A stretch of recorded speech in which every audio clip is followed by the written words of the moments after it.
What is going on, guys? Matt Downs with Daily Grind Fantasy Sports here to give you the edge for this Week 7 NFL slate on DraftKings. Cannot wait to break it down.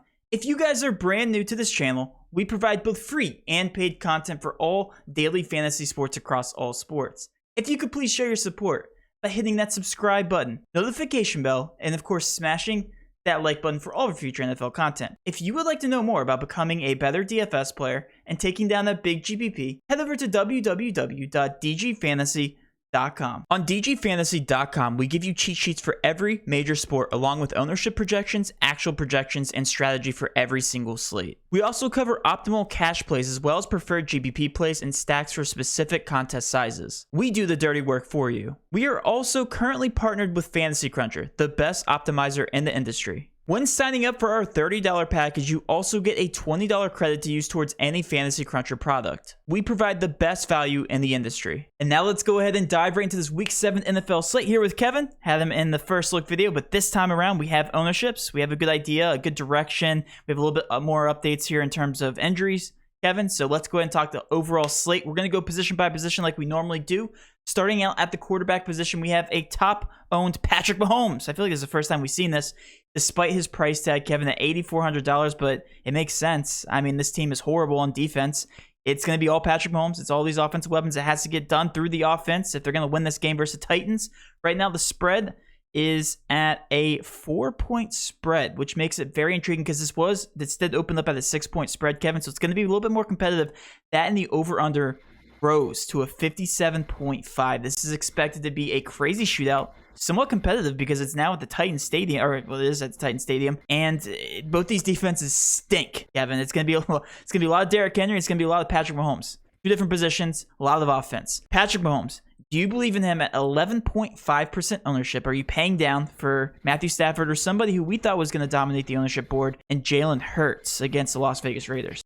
We did think Hurts would dominate. He still is. I mean, he's all three are 11%, and then you see a big drop off after that at 7% for Tom Brady, 7.5 rather, I should say.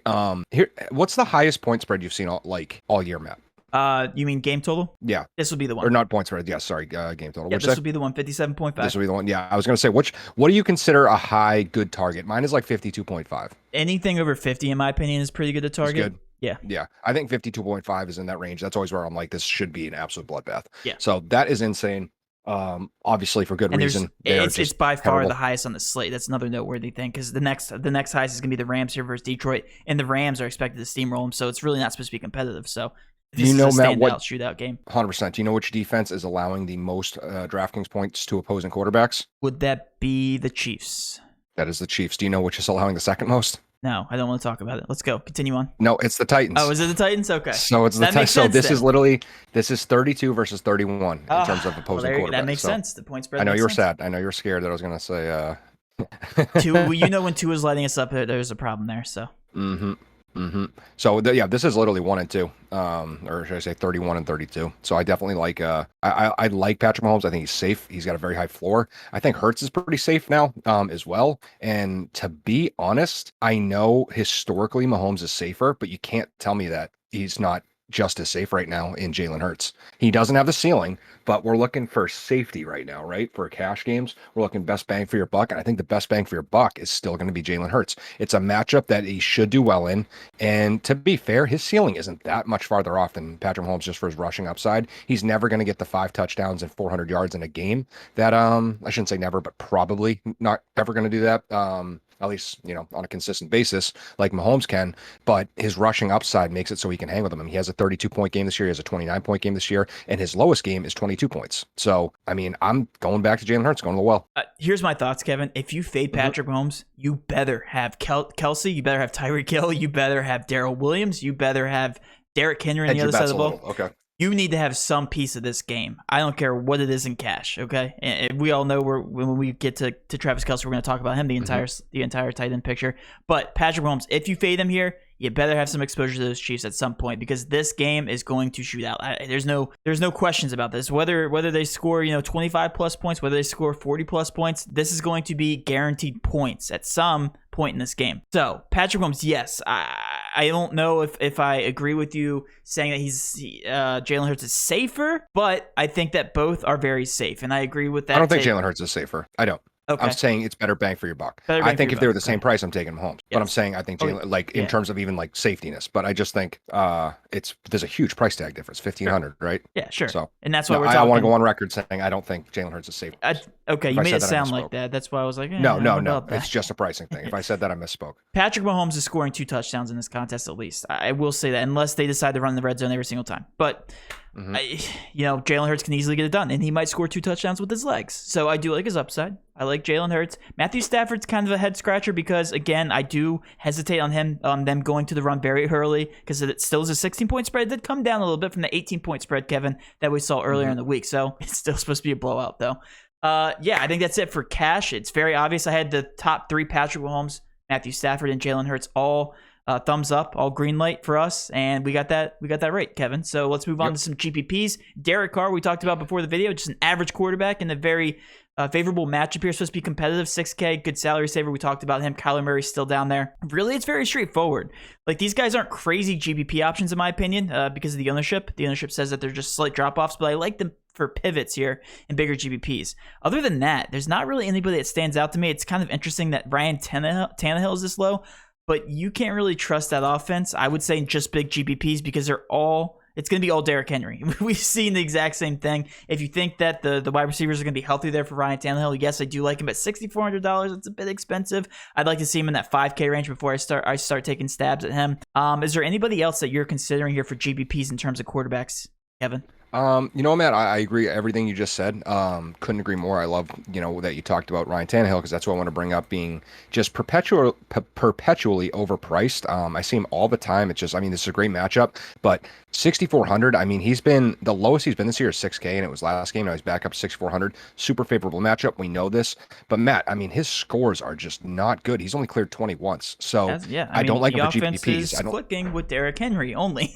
So 100%, and even with his receivers being healthy for I think more of those games than not, right? Yeah, they've define healthy. They're still banged up. True. They're banged up. But I definitely want to avoid him. One person I talked about last game, Matt, and I'll come back and say it again, is just for the upside and the ownership, and I want to see the ownership. I like Aaron Rodgers' price, and Lamar Jackson is still high owned at 7.5. But if you do want to get a little different, that is 4% different from Patrick Mahomes, at least just off your projections here. Yeah. And it saves you $1,000 in salary. And couldn't Lamar Jackson outperform Patrick Mahomes? 1,000%. Absolutely. Probably will, a third of the time, at least. So I definitely think that's a good option too. And talk about ceilings. He scored 45.88 a week ago, 2 weeks ago against the Colts. And 38 against KC. And exactly. So he has a ceiling potential. We know that. And he is a running quarterback. So love the upside there. Is that it? Is that all we want to talk about for GPPs? Yep, that's all I got for Yep. Yeah, I feel like quarterback's very straightforward on this slate. I feel like you can't get too different. I feel like the optimal quarterback is going to be a couple quarterbacks, like a handful of them, and then that's it. All right, moving on to the running back situation. We were just talking about him and the quarterback situation. Derrick Henry. Okay,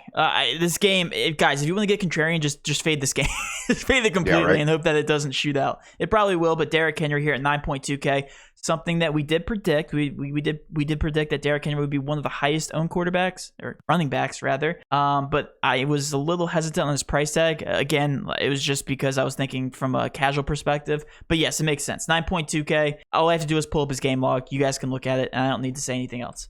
Darrell Henderson, also the exact same amount of ownership here at 16.7%. We did predict that, and in a game script where they could go run first, Kevin, because again, they're just so heavily favored. 16-point spread. Darrell Henderson should get plenty of action. He's been very consistent. I really do like him. And then Leonard Fournette, strictly because of his price tag and the amount of volume that he's been getting. We touched base on this in our early look video. We didn't know if it would continue. We didn't know what his ownership would look like because the Chicago Bears aren't the best matchup. But now they're without Gronk and they're without AB, so they're going to have to rely on some of their other superstars, like Leonard Fournette, maybe in the passing game. So $6,400, I'm assuming that's why his ownership is up a little bit here. The Vegas total did go down for them, went down from a 30 to a 29. It's only a point, but still $6,400. Kevin, who are you taking here from a cash perspective from these top running backs? You got to go Henry, just because he's going to be an ownership monster. And if he does what he probably will do, you're going to be dead in the water if you don't have him. You know what I mean? So it's just, I think you have to go Derrick Henry, even at that lofty price tag. I just it's I don't know. I Daryl already know your Henderson, you lineup could so stack far. the It's two. going to be Jalen Hurts, Derrick Henry. All right, where else are we going, Kevin? Maybe Daryl Henderson. Maybe yeah. I was about Like to seriously, say. I was about to I say. didn't have him last week. TJ, tried to push that forward. I did not have him last week, and it shot myself in the foot. Would definitely like him again. It's an interesting scenario where I don't understand Derrick Henry either. Like, I think he's a very good running back, Matt. I think he's an amazing running back. But again, this is a guy who doesn't have a particularly amazing O-line.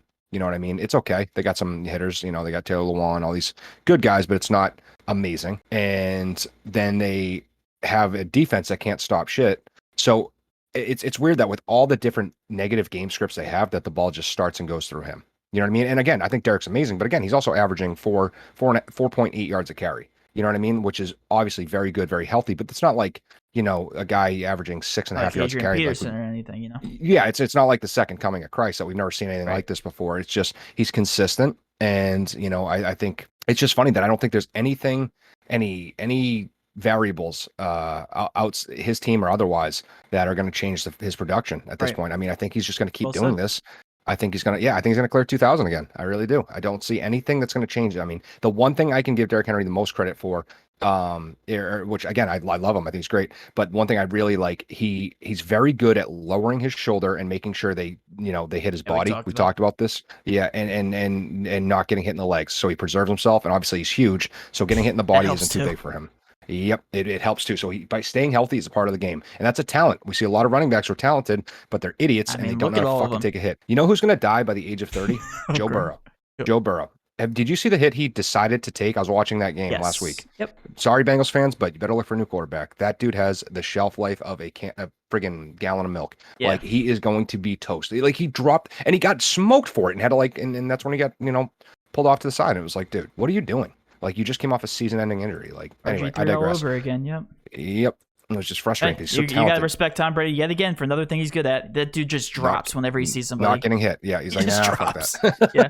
I'm good. It's funny. Does not want that smoke. Like me, I don't know if I was good at football, Kevin, keep that in mind. If I had any talent whatsoever, athletic ability, if I was good at football, I would imagine myself like having a competitive spirit and being like, oh, I'm not going down. I'm running straight at this guy. But yeah. There's a couple guys in the NFL that are humble enough to drop to the ground there. Derrick Henry, yeah, completely agree with you. Cash viable. Darrell Henderson, I feel like, is a good plug and play. But yeah, Darrell Williams does pop out, and we were talking about this. The volume is there in terms of the rushing attempts. Like, CEH didn't even get this many attempts. I don't understand. I don't know what's going on there. It might be the game script because they were up big there versus Washington. I remember I said that last game. I was like, they don't like CEH or last whatever. I was like, they just don't like him. Well, it just goes to show you running backs don't matter unless you're Derrick Henry. That's all I'm gonna say. It's crazy. I will go to the grave and just say that. No. That's a very you think someone's relevant, Matt, and not to digress and get off topic here. I thought I found a diamond in the rough, double drafting Tyson Williams. I was like, got it. Fuck you guys. Just won both my leagues. Thank you. Like first. What was his first? Is he on the slate? I mean, technically he should be. Yes. So let's see here, Matt. First game. Latavius okay. First game, 19 points, 9 rushes for 65. Next, 13 for 77. Next, 5 rushes. What's going on? Now he doesn't have a job. Healthy scratch every week. Like, running backs are just Latavius Murray now. Yep, it's Latavius Murray, and then Lev Bell's getting carries, and Freeman. It's just, anyway, running backs you don't have your job long. No. Unless you're Derrick Henry. Yeah, or Adrian Peterson. There's a couple outliers there, and again, Jaguars driving like Aaron Jones, one of these guys. Like, I'm looking at these studs. Second round. Yeah, like sense. Aaron Jones could be one of those guys. Like, they could just be like, nah, Dylan's starting to get some. You know what I mean? Like, I would not be surprised if that dude lost his job in a year. AJ Dillon's a beast too. But yeah, taking a look up and down this list, I completely agree with you. I think landing on Darrell Williams and Derrick Henry is not a bad idea, honestly, for cash. Again, it's more of a game stack, and if you do go Jalen Hurts and you have the salary here to pay up for Derrick Henry, and you're grabbing that exposure that you need, Kevin. Because both of these running backs are utilized in the passing game. As weird as that is to say with Derrick Henry, Derrick Henry doesn't matter about game script at this point. He is that team. So I do agree there. I like both of those options for cash. Leonard Fournette, I'm still not high on. I would definitely prefer to go to Darrell Williams in that game script. I don't know if you agree with that. And then I want to start talking about some GPP options here. DeAndre Swift was somebody I was high on in terms I thought he was going to be chalky, and he actually was chalky at some point during the week. I don't know if the limited questionable tag has anything to do with it, but I love the game script here. I think he could be a slate breaker, especially if this game does stay competitive, especially if they pass a lot, which they should because they're going to be down. 6K for a guy who's going to be a PPR monster. My favorite overall GPP option by far. I honestly thought he was one of the more obvious plays. Definitely a small GPP consideration there to get different off of somebody like Darrell Williams. Chase Edmonds, another guy, favorable matchup, should be going to the run a lot, but that also does help James Conner, like him against Houston Texans, so pick one of those two. But that's it for me for GPPs. Those are my favorite options. I'll let you talk about a couple here. I won't take it. Yeah, I like Damian Harris, Matt, at 5,700. Okay. I think it's a very favorable matchup against the Jets. He didn't have a, absolutely ridiculous game against them the first time they played. Did have a touchdown, got like 14 points, but he's only 5,700. He's getting more carries now. You know what I mean? He's 14 and 18, back-to-back touchdown games. Belichick hates the fact that he fumbles. He hates the fact he fumbles. Luckily, he didn't have any last week against Dallas, and he looks good. Yeah, dude, I'm telling you. Every time he fumbles, I get nervous because I'm like, he's such a good running back, but like he's just Belichick's not gonna, and then Ramondre Stevenson had a fumble. He got put in the doghouse. Josh McDaniels is the same way, man. He'll sit you down. Like he's like almost worse than Bill Belichick sometimes. Yeah, I think he's got Harris is in a good matchup. He's coming off 18 for 101 and a touchdown. If he somehow just started catching a couple more balls with that performance, he's gonna snap. And the Jets are obviously a very favorable matchup. So I definitely think, I'm not being a homer in that one. I just think it's a good matchup and it's a good opportunity for him. Cordaro Patterson, you brought him up, Matt, very briefly. He just is football. He just plays football like every side of the coin. And because of that, it's kind of cheese that you can throw him at running back, but he's like a guarantee for at least 5 catches. And he's now, the thing is, he's not just spelling Mike Davis. He had 14 carries last game. Yeah. You know what I mean? That's not spelling. There was a lot of people out for him. But there was, but like still, like I think they really like what he's doing. I would not be surprised to see double-digit carries at him moving forward. And if he's getting double-digit carries and averaging, at least what is he probably averaging 7 targets a game, something like that? Is that fair to say? I'm sure something close to that. So that's. I think that's just a recipe for someone who's going to continually put up good fantasy numbers and a very favorable matchup, especially against Miami, who obviously we know is dumpster fire. So now, one more thing I want to talk about. We were monitoring that news of Antonio Gibson and J.D. Mckissick. Mm-hmm. Looks like he is leaning towards playing. Gibson is, so that does pull me off of J.D. Mckissick until we hear that Antonio Gibson's fully healthy. We still need to monitor that. He is $5,900, and Mckissick is 42. No. What am I reading? He is $5,000. So a good value play there if he does play and start there for the Washington. All right, moving on to the wide receiver position. This one's pretty straightforward. This is yet another pay up week. We kind of assume this. Cooper Kupp. We talked about it before we started this video, Kevin. He's just getting consistent targets. He's getting touchdowns. What's the hate about Cooper Kupp? I was high on Robert Woods stealing some of his target share, and he has, but not enough. He's still the man there. $8,400. It's crazy to see, but it makes a lot of sense here, especially with the amount of targets he's getting. Devontae Adams, $8,900, and a very good matchup against the Washington football team. I fully expect him to bounce back here. They just didn't need him against Chicago. It was a very low-scoring game. This one is expected to be a little bit higher scoring. They're expected to put up 28 points against the Washington football team. And Tyrique Hill. Tyrique Hill did not practice Thursday. Again, we do expect him to play. Another thing to monitor.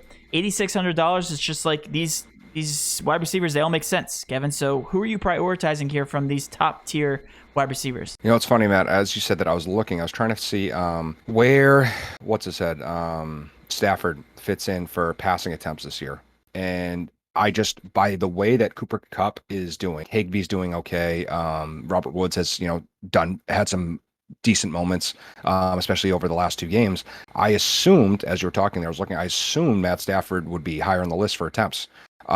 Just such a very efficient offense. He's just so efficient. I believe in Matt Stafford, and it makes me believe in Cooper Kupp. The talent was always there. He's always the most slept on guy. He always goes, top, around the 40 to 50 margin in overall in fantasy leagues, and then he ends up performing, as someone who should be drafted in the top 20 or 30. Right now, he's performing as someone who should be drafted in the top 10 overall, and I think that's the Matthew Stafford effect. I think Cooper Kupp is very good. Now he finally has a quarterback that can throw it to him, and he's just so good in the slot, and he's a PPR monster. And I think we talked about this, Matt. 8,400 is absurd for Cooper Kupp, but I think you got to pay him that respect. Yeah, you got to pay him that respect. And the thing I like about him is he's got the Keenan Allen effect, where he's consistent. The only thing he does better than Keenan is he's a bigger yard monster, and he's better in the end zone.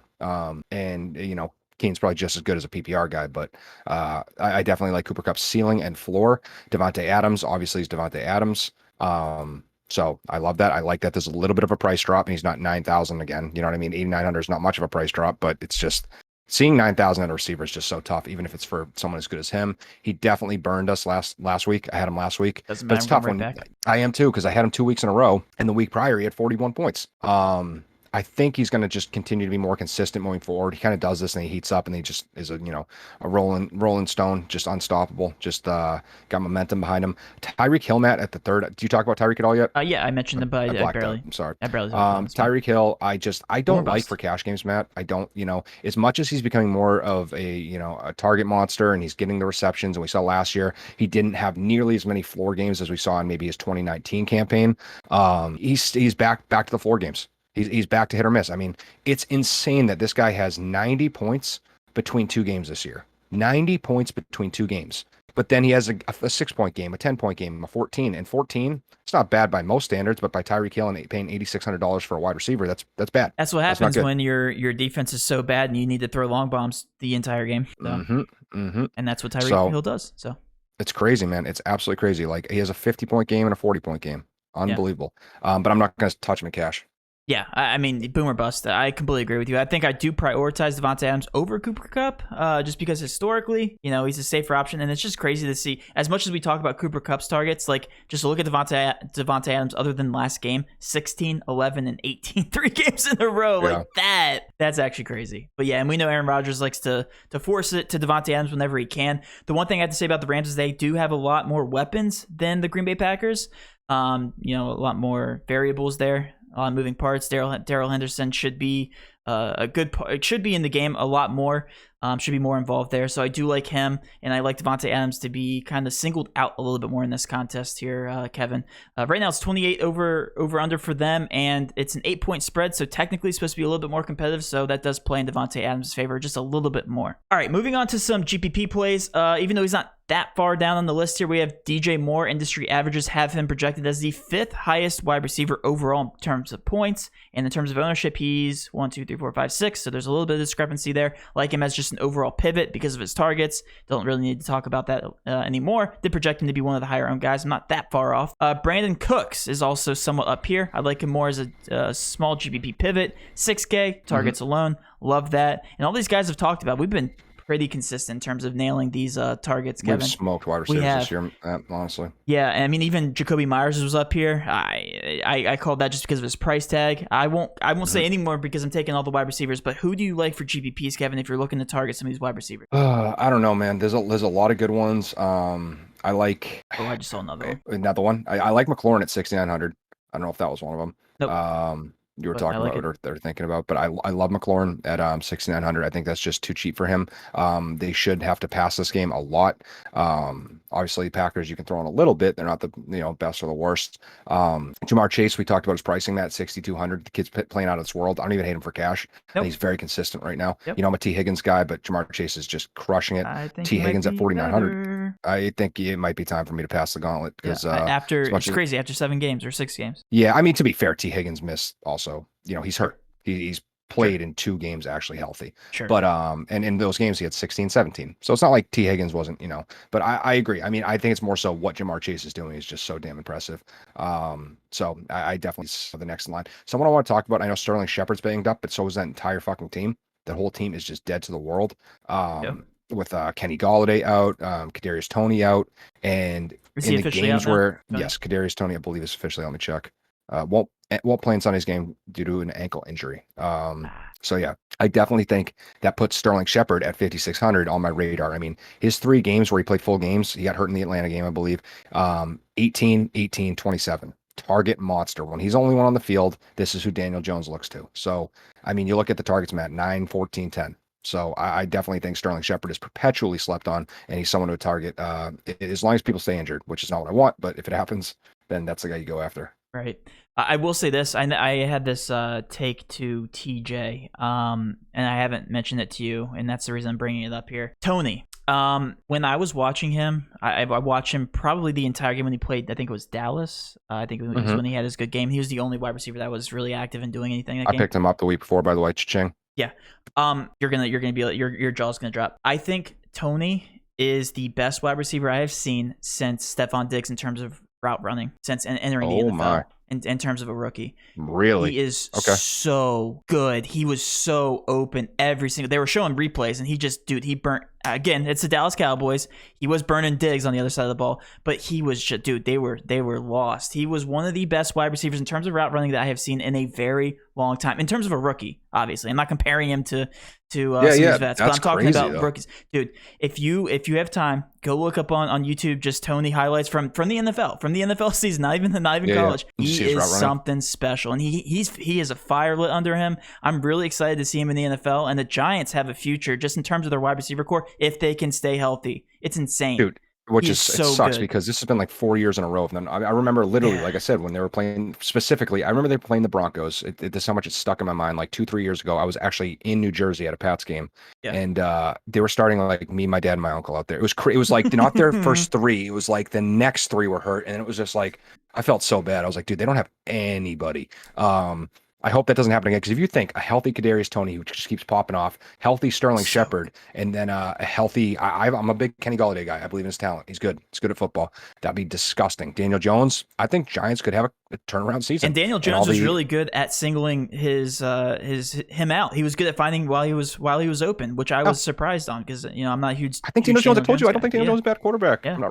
After seeing that game, I was like, all right. If I can respect it, again, if they can stay healthy, Tony is something special. He is something crazy, because I watched that entire game and my jaw dropped every single time I saw him on an instant replay. It was really, really good. Really special I'll stuff definitely there. have to check that out. Yeah. I'm going to give you some homework too, Matt, and the viewers too. There's a Devontae Adams route running video where he breaks down some of his routes on I'm not YouTube. calling him better than Devontae Adams. That's not something I'm doing. But yeah. No, but I want to say, if you watch that, know who I was impressed with. So, and who he gets a lot of his, he calls it like his jump off the line, and who his step from, know who he studied a lot was Doug Baldwin. And my goodness, he showed some of the highlights. There was one, I watched it. We're watching on YouTube on a video camera. You know what I mean? Right. I probably watched it 5 times and got tricked 5 times. Like the same play, of which way I thought he was going to go. Like on camera. How are you supposed to deal with that in person? I couldn't believe, I did not realize Doug Baldwin had that kind of shake off the line, that kind of release. I was like, dude, I guess I slept on Doug Baldwin too much.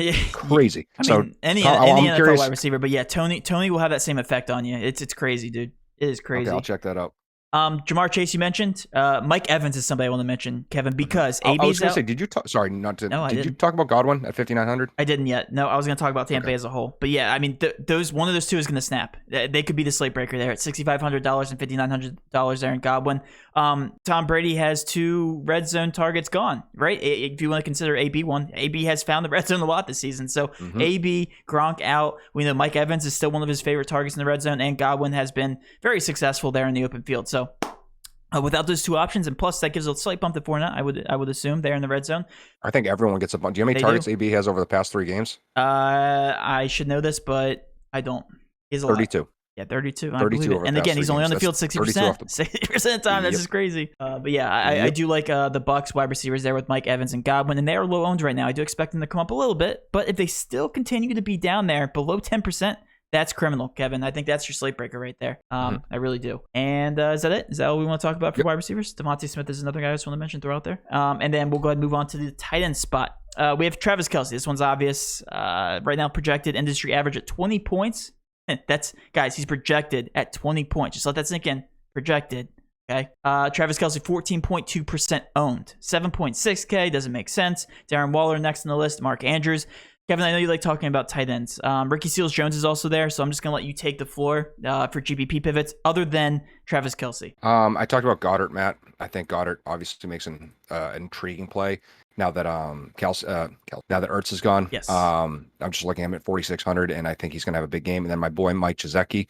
I think all 3 of those guys in a row: Andrews, Gesicki, Goddard, Seals-Jones, all 4. Those are great options. It's a good tight end week, and they're all relative. Like, Mark Andrews looks awesome. And at 6K, that's still probably pretty value for how he's playing. Mike Gesicki looks awesome. Not quite as good as Andrews, but pretty close. And he's obviously a little more budget. Goddard is more of I think a coin flip. He doesn't look as consistent as those two, but who knows how he's going to look without Ertz. And then Ricky Seals-Jones is the pay down option, who's been very consistent in target share. Sorry, I was drinking. No, you're good. Anybody else on tight end you like there? I mean, I think there's a good options. I don't think you have to really change too much to like a Hawkinson or, I mean, you could. Right. It's never bad, but like. Yeah, there's not too many. I like all them. Yeah, there's not too many that stand out like crazy. Zach Ertz all the way down here at $3,900. If you want to take a stab at that, at 1.8%, I hope he gets adapted to the offense pretty quickly. That is a terrifying offense in general. Just got better. Tyler Higbee, $4,500, another intriguing option. Do you want to keep talking about these guys because they're all pretty good? No, I think they're just all good options. To be honest, like I still do think Travis Kelsey's the best option. Yeah, and I mean, I could see myself like pivoting one in a flex.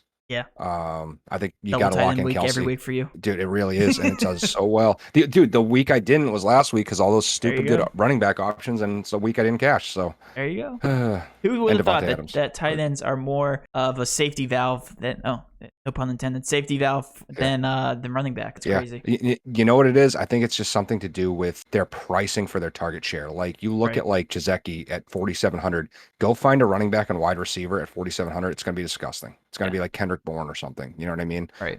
So much Kendrick Bourne is that just 4,400. Not too far off. But then you look at Gesicki's numbers versus someone like that, and his target share is, his target's 6, 6, 12, 7, 9.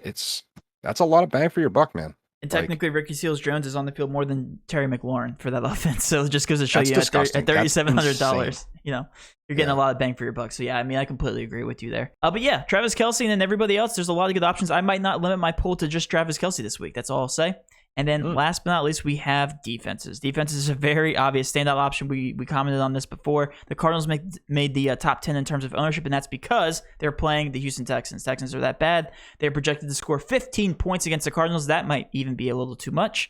Next on the list are your Patriots. The Patriots, we mentioned in the first look video against the Jets. That just seems like an obvious option, $3,400. They're just as obvious as the Cardinals, in my opinion, because the Jets are that bad. And that's everybody else. So who are you prioritizing here in cash?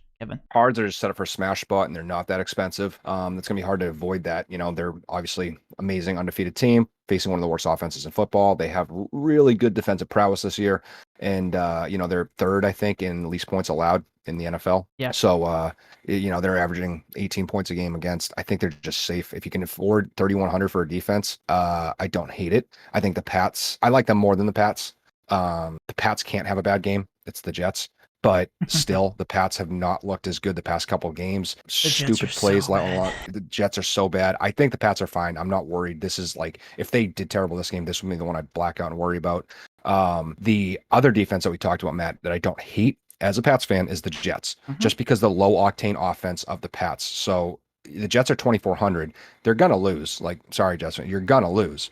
But I don't think it's going to be a blowout. You know what I mean? I don't think the Pats are just going to piss down their throat the entire time. Right. So I definitely think the Jets are a good salary saver because Pats don't really blow teams out. They beat them, but they don't blow them out. Yeah, there's no punt options I'm intrigued in other than the Jets. The Jets and maybe the Giants against Carolina, and that's only because of the low total. It's not like I believe in the Giants defense because that Carolina offense is still pretty scary. It can definitely get it done. But yeah, I think that your obvious option here is going to be the Cardinals.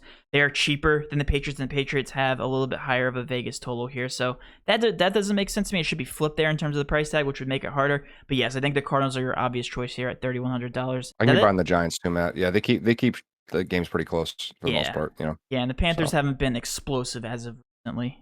I think that's it. We are done with this video. If you guys want to show up to the live stream, grab some updated ownership and updated injury reports, and we'll have all that for you. If you guys did enjoy this content, please do hit that subscription button, notification bell, and of course, smash that like button for all of our future NFL content. With all that being said, have a great rest of your weekend, and let's cash.